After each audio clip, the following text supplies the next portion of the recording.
pour poursuivre donc notre programme, nous avons pensé pertinent et nécessaire, je pense, de pouvoir revenir avec vous, revivre jusqu'à un certain point ces 20 ans de lutte, de bataille, de réussite, de défis que nous avons relevés en association avec le Conseil du patrimoine religieux du Québec. Alors, pour la prochaine heure, nous aurons 5 intervenants qui vont chacun présenter un aspect du rôle joué par le Conseil du patrimoine religieux du Québec et de pouvoir justement dégager quelques faits importants, quelques lignes de force de cette mission que nous menons tous ensemble. Alors, j'inviterai donc à l'avant, et ils se succéderont au micro, d'abord M. Jocelyn Groux, le directeur du Conseil du patrimoine religieux du Québec, M. Marc Lacasse, président du comité des archives du Conseil, M. Benjamin Waterhouse, qui est au comité des orgues du Conseil, et finalement M. Mario Bella, qui est membre du comité des œuvres d'art du Conseil. Alors, toutes ces personnes vont se succéder. M. Groux peut venir me rejoindre tout de suite à l'avant. Et moi, je vais poursuivre donc avec M. Groux dans quelques minutes. Alors, voilà. M. Groux, je vous cède la parole.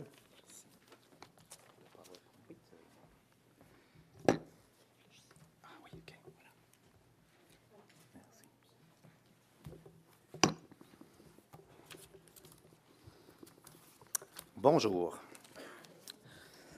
Pour débuter cette présentation sur les 20 ans du Conseil, j'aimerais vous rappeler le début, en fait, de l'organisation. En 1992, le cardinal Jean-Claude Turcotte propose au ministre fédéral du Bureau du développement régional une approche commune pour sauvegarder le patrimoine religieux, et ce, en ralliant les différentes confessions religieuses. Un an plus tard, l'association Héritage Vivant est donc créée.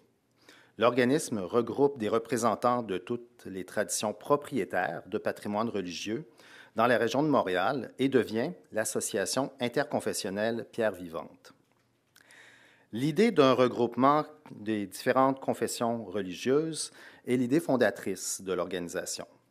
L'initiative montréalaise est reprise au niveau national et, en 1995, des représentants de Pierre Vivante soumettent au ministère de la Culture et des Communications du Québec un projet de partenariat pour assurer la restauration du patrimoine religieux québécois. La Fondation du patrimoine religieux du Québec est ainsi créée. Elle permet la signature d'une première entente avec la ministre de la Culture et des Communications et le versement d'une somme de 35 millions échelonnée sur 5 ans dédiée à la restauration du patrimoine religieux québécois. Le premier principe de l'organisme est l'action décentralisée. Le respect des décisions et des priorités des instances régionales et des traditions s'impose de manière naturelle dès le début.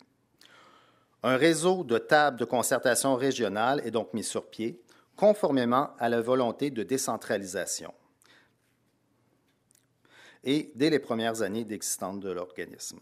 Elles sont en effet appelées à jouer un rôle prépondérant dans la gestion du volet 1 du programme de restauration du patrimoine religieux, celui qui traite des biens immobiliers. Au début, le Québec compte 8 tables régionales, certaines régions étant regroupées. Aujourd'hui, il y en a 12, totalisant 130 membres bénévoles.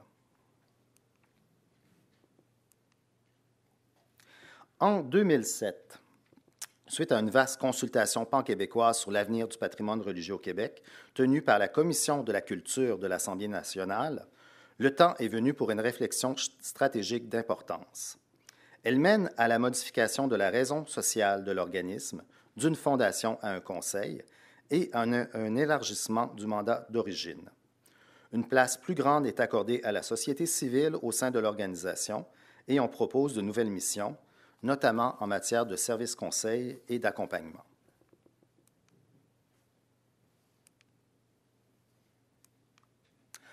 Au niveau de la connaissance, dès le début des activités liées à la mise en œuvre du programme de restauration, un constat est fait. La connaissance du patrimoine religieux est fragmentée et inégale. Certains lieux de culte, par exemple ceux qui sont protégés par un statut national, sont documentés de façon exhaustive, alors que d'autres, plus modestes, n'ont qu'un dossier minimal. Devant les besoins en restauration toujours grandissants, il est essentiel de se donner d'une vision globale du parc immobilier et d'intervenir sur les biens ayant une plus grande valeur patrimoniale.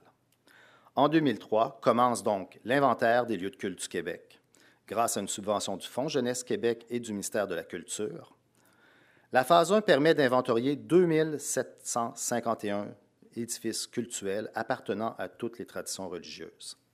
Cet inventaire inclut les églises paroissiales, les lieux de culte des traditions autres que catholiques, les chapelles conventuelles, les oratoires, les sanctuaires, les lieux de pèlerinage, construits jusqu'en 1975. Un an plus tard, en 2004, la phase 2 de l'inventaire est réalisée. Elle consiste à l'évaluation patrimoniale et à la hiérarchisation régionale de 1558 édifices inventoriés à la phase 1, lesquels ont été érigés avant 1945. En ce qui concerne l'évaluation de la valeur patrimoniale des lieux de culte construits entre 1945 et 1975 sur le territoire québécois, 835 bâtiments, elle est amorcée en 2006 et terminée en 2014. La connaissance constitue une première étape. Il faut par la suite la faire connaître en la partageant. Depuis plus de 10 ans, le site de l'Inventaire des lieux de culte du Québec diffuse l'information issue de l'inventaire et une banque de photographies de l'ensemble des bâtiments inventoriés. Aujourd'hui, la mise à jour du site intègre les changements d'usage des lieux de culte. Au fil des ans, le Conseil orchestre, anime et participe à une immense discussion collective sur le patrimoine religieux. En 2005, le Conseil organise en collaboration avec des partenaires institutionnels, l'UQAM, l'Université Concordia, le Conseil du patrimoine de Montréal, un colloque international sur l'avenir des églises.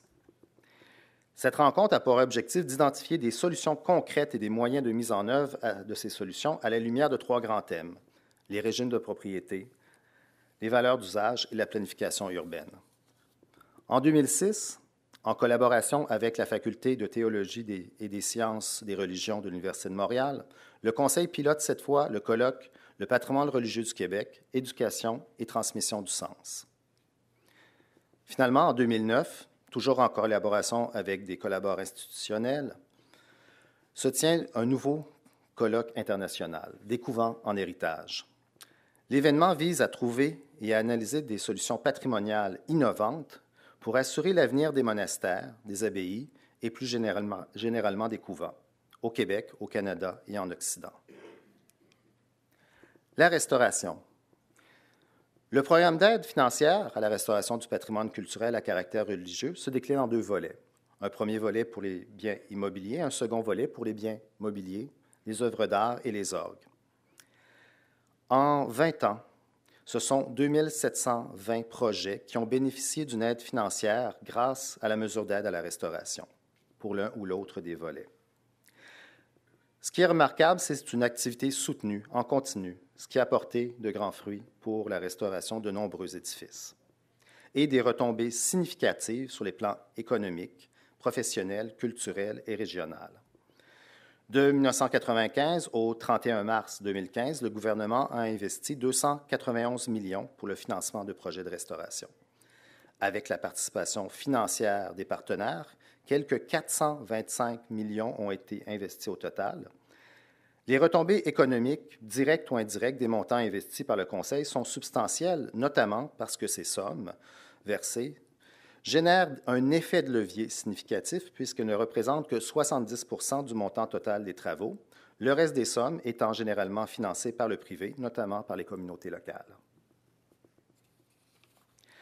Par ailleurs, les travaux de restauration étant plus intensifs en main-d'œuvre que les travaux de construction, les sommes investies par la mesure ont des retombées économiques supérieures, toute proportion gardée, sur le plan de la création d'emplois que des secteurs de la construction résidentielle, non résidentielle ou encore des travaux en génie civil. Outre les retombées économiques, le soutien accordé par le Conseil à de nombreux projets de restauration partout dans la province a généré d'importants effets structurants sur le plan des communautés locales que sur le plan professionnel ou culturel. On note évidemment l'importante mobilisation des communautés locales et la gestion des projets de financement, le maintien des savoir-faire et d'expertise professionnelle liés à des secteurs techniques et professionnels, ainsi que le soutien aux artisans et aux artistes œuvrant dans le domaine du patrimoine, et finalement d'importantes retombées culturelles pour la préservation d'un corpus exceptionnel d'édifices et la mise en valeur auprès des citoyens et des touristes. L'action menée dans le cadre du programme a permis de conserver des dizaines d'édifices religieux qui autrement auraient été fermés et très probablement détruits. Le cas de l'église de Sainte-Anne-des-Blennes illustre très bien ce qu'un chantier de restauration peut générer en réhabilitant un riche patrimoine et en faisant en sorte qu'il devienne un actif pour la communauté. Rappel des faits.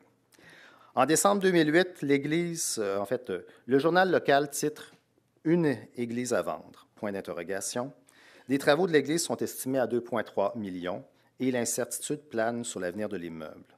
2009, un organisme à but non lucratif, Héritage Anne-Plénois, est créé pour amasser les fonds nécessaires en vue de la restauration. 2010, la campagne de financement s'organise et une première demande d'aide financière est déposée au Conseil. 2 autres demandes suivront. 2012, c'est le début du chantier de restauration des clochers, de la maçonnerie, des fenêtres et de la toiture de la sacristie. Ce vaste chantier illustre bien l'effet de levier du programme dans le cadre d'une démarche de mobilisation de la population et de réappropriation de son patrimoine. Sur ce, je laisse la parole à Denis Boucher.